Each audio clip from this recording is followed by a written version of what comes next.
Здравствуйте, друзья! В эфире Геоэнергетика Инфо. Максим Радайкин и сегодняшний мой собеседник Александр Фролов. Здравствуйте! Здравствуйте, здравствуйте. Иран и Израиль грозят взаимными ударами по объектам критической энергетической инфраструктуры. Александр, как это может повлиять на мировой рынок нефти? Риск первый. Удары по критической энергетической инфраструктуре. Опять же, не сочтите за цинизм, но Израиль – это довольно крохотный потребитель энергоресурсов. Израиль – это очень маленькая страна с точки зрения добычи и поставок, и потенциального роста поставок энергоресурсов куда-либо. Поэтому удар конкретно по Израилю, еще раз, я ни к чему никого не призываю, я лишь вот, знаете, вот как смотришь на карту, смотришь на расставленные фишки и понимаешь, так, вот это важно, это может повлиять на окружающих, это не может повлиять на окружающих. Еще раз, со всем сочувствием к любым людям, которые в конфликт вовлечены. Вот просто ко всем абсолютно. Но удары по критической инфраструктуре в Израиле вообще никак не скажутся на мировом рынке. Ну как, в моменте могут цены подняться, может какая-то истерика быть на рынках. Но если говорить с точки зрения фундаментальных факторов, Израиль это абсолютно незначимая величина на мировом рынке. Кроме того, ну что значит удар по критической инфраструктуре? Это значит, что всю инфраструктуру энергетическую попытаются уничтожить. Ну, вроде как об этом никто не говорит. Но даже если такое себе представить, опять же, Израиль крошечный потребитель. Да, разумеется, ну, есть потребителей меньше, чем Израиль, но, тем не менее, мы говорим о мировом рынке. И вот для мирового рынка это незначимая величина. Политически очень заметная. Истерика в СМИ, если что, будет невероятных размеров. На рынке, может быть, может начаться истерия, но кратковременная.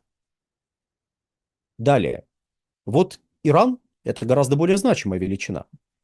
Иран – это значимая величина сразу по двум причинам. Во-первых, Иран – это крупный поставщик энергоресурсов. Так, в частности, Иран поставляет газ в Турцию, Иран поставляет нефть в Китай. Притом, если Иран, мы представим себе такую потрясающую ситуацию, что Иран после неких ударов не сможет делать ни то, ни другое, ни газ поставлять, к примеру, в Турцию, не нефть поставлять в Китай, то, значит, и Турции придется где-то брать выпавшие объемы, и Китаю придется где-то брать эти выпавшие объемы. А это до 1 миллиона баррелей в сутки, так, на секундочку. Если мы говорим про нефть и про Китай. Это значит дефицит более чем заметный, и вот это может привести к скачку цен, притом на среднесрочную перспективу. То есть, кроме того, что это будет истерика на рынках, но вот если поставки иранской нефти в Китай прекращаются, то значит нужно будет где-то еще эту нефть покупать. Другое дело, что у ОПЕК плюс есть свободные мощности, которые можно быстро задействовать для парирования этого дефицита. А у Китая есть запасы, которые не позволят превратиться этому дефициту в что-то действительно угрожающее. То есть, поэтому я говорю про среднесрочную некую перспективу, притом среднесрочную именно для в пределах года. То есть это не среднесрочное, как, знаете, когда контракты заключаются, вот там до 4 лет это среднесрочный контракт, там некоторые считают до 5 лет, допустим, хорошо. Это среднесрочный контракт. Нет, мы в пределах года, среднесрочная перспектива, это может быть месяц, два, три, вот так. И, соответственно, у Китая есть запасы, у ОПЕК плюс есть возможность увеличить добычу. Тем более, что ОПЕК плюс вот уже с декабря собирается добычу постепенно наращивать. Свободные мощности есть, их можно задействовать для удовлетворения спроса вот со стороны Китая. 1 миллион баррелей в сутки – это довольно значимая величина. Не фантастическая, просто ой, умопомрачительная, но это чуть менее 1% мирового потребления.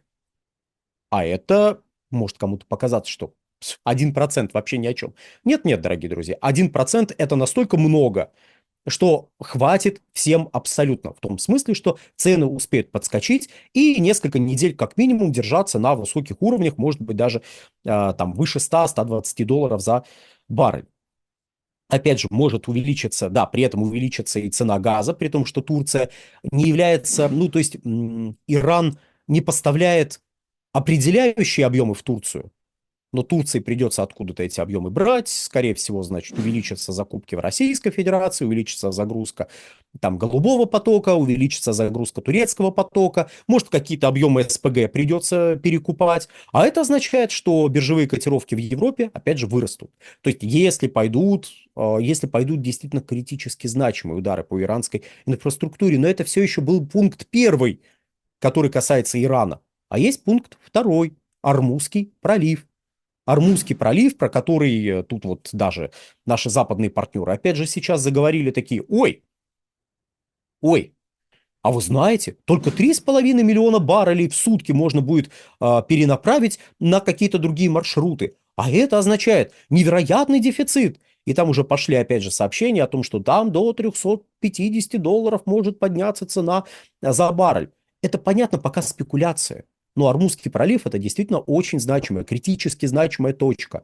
В отличие от Суэцкого канала, даже в отличие от Малакского пролива, который более значим, чем Суэцкий канал, но все-таки не столь безальтернативен, как Ормузский пролив. Просто через Ормузский пролив идет до 20, до 20% всей нефти и до 20% всего СПГ в мире. Я могу успокоить и сказать, ну, знаете, дефицит нефти, если вдруг будет перекрыто судоходство через Ормузский пролив, составит, ну, 10%. Ого, 10%, дорогие друзья. Тут нефть, на самом деле, может вообще стоить сколько угодно. Притом это ударит и по потреблению. То есть сначала взметнутся цены, начнет падать потребление, притом впереди планеты всей из развитых рынков начнет снижаться потребление в Европе. США тоже начнут там предпринимать различные шаги, связанные с экономией. Китай тоже начнет сокращать, но у Китая есть альтернативные пути поставок, если вдруг что. Однако все равно высокие цены будут давить на востребованность этих поставок. Притом эти высокие цены, которые подстегнут и нашу экономику, ну потому что, знаете, когда вы тот же самый баррель нефти продаете уже не за $70, а за $350, а можете даже покочевряжиться и сказать, ну, ребятки, вы знаете, вы походите по рынку, посмотрите, вдруг найдете дешевле, а так вообще 400. Вот. То есть, по идее, вы, конечно, сможете покочевряжиться, вряд ли кто-то будет так делать, потому что это плохо с точки зрения стратегической, но тем не менее, это вольет много денег в нашу экономику, но такая ситуация окажет на среднесрочную, уже в годовом выражении, среднесрочную, то есть на несколько лет, давайте так, для простоты, на несколько лет окажет негативное воздействие на потребление нефти. Это будет как ковидный вот этот кризис, там возведенный, ну хорошо, не возведенный в какую-то там степень, но, знаете, умножить на 2, на 3. Вот ковидный кризис, который продлится просто дольше с точки зрения объемов потребления. То есть сейчас вы заработаете больше, но это так ударит по спросу, что этот спрос упадет и будет держаться на низких уровнях, там постепенно поднимаясь слишком долго. Притом, почему я так считаю? Потому что в мире накоплено довольно много проблем в экономике, притом в экономике крупнейших игроков, таких как Евросоюз, Великобритания, Соединенные Штаты Америки. У них накоплено очень много проблем, и вот знаете как, это даже не соломинка, которая переломит хребет верблюду. Это, знаете, пудовый мешок, который вот верблюду, который вот уже у него, знаете, ножки дрожат, он идти дальше не может, а ему еще пудовый вот мешок сверху, бабах. Ему будет очень плохо. Этому несчастному верблюду будет очень плохо. И это будет оказывать долгосрочный эффект, ну хорошо, средний, долгосрочный эффект, то есть эффект будет растянут на несколько лет, что на долгой дистанции окажет негативное влияние, в том числе и на нашу экономику, ну потому что и цены будут там туда-сюда скакать, и потребление будет возрастать, и конкуренция усилится. Ну, в общем, это будет ситуация, в которой никто не заинтересован. Вообще никто не заинтересован. В итоге самый главный риск, который возникает, это риск перекрытия поставок через Ормузский пролив. Да, я сказал про газ. Газ 20% СПГ. То есть Катар везет свой газ через Ормузский пролив. А если вдруг его накроет, ну, в смысле пролив, и, соответственно, вот под угрозой окажутся вот эти вот поставки катарские, то это значит дефицит газа, который и без того имеет место. То есть мир только-только стал отходить от этого самого дефицита. Большой привет уважаемым кем-то сообществом финансистов, которые, видимо, не очень понимают, о чем они пишут, но они там, ой, боже мой, про какой дефицит говорят, ссылаясь на некоторых крупнейших, на некоторых руководителей крупнейших российских нефтегазовых компаний, серии, господи, что за чушь, какой дефицит газа? Такой дефицит газа, дорогие дружочки. Вот он как начался в первой половине 2021 года, с июня 2021 года, так он продолжается до сих пор. Только в конце 23-го и в первой половине 24 года этот дефицит стал преодолеваться. И он до сих пор, его угроза до сих пор сохраняется. А так как угроза сохраняется, то даже небольшое прекращение поставок как от любого крупного игрока вызовет чудовищный рост цен. Притом 1000–2000 долларов тут даже гадать бессмысленно, потому что может быть сколько угодно, просто сколько угодно. Мы можем поспекулировать, назвать там 10 тысяч долларов за 1000 кубов. Может такое быть? Ну, теоретически может. Опять же, тут надо будет говорить о том, что разные системы ценообразования, взметнутся цены на бирже, биржевое ценообразование не распространяется на 100% поставляемого газа, более того, большая часть поставляемого газа имеет в основе своей нефтяную привязку, но если ударят по Ормузскому проливу, то и газ с нефтяной привязкой тоже подорожает. Объяснять почему? Потому что подорожает нефть и подорожают нефтепродукты. Вот. То есть мы таким образом приходим к ситуации, при которой стопроцентная реализация вот этих угроз про удары по критической инфраструктуре в отношении Израиля мало на что повлияют. А вот в отношении Ирана могут повлиять на всех, абсолютно, на весь мир. В том случае, если будет накрыт Ормузский пролив. То есть если только проблемы будут у Ирана с поставками, то проблемы будут у мирового рынка нефти и у рынка газа, в первую очередь европейского рынка газа.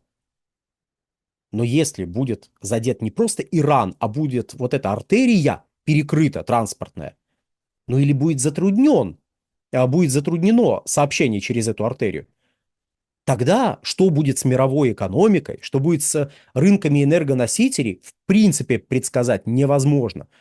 Но что-то будет чудовищное. Однако, я предлагаю вспомнить конфликт в Йемене. А то как-то, знаете, про этот конфликт стали забывать почему-то. Давайте вспомним про конфликт в Йемене.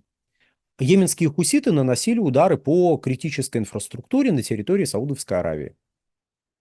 Попадали и в трубопроводные мощности, попадали по нефтеперерабатывающим заводам. Но как-то вот после некоторых всплесков на мировом рынке ситуация нормализовывалась, потому что действительно критического поражения наносить не удавалось. И я в данной ситуации склонен предположить, не предсказывать и говорить, что вот так будет, предположить, что если что-то и будет, это что-то будет носить больше пиар-характер, притом нацеленный на аудиторию внутри Израиля, чем на действительно мировой рынок. То есть сделать что-то эффектное, но неэффективное в завершении.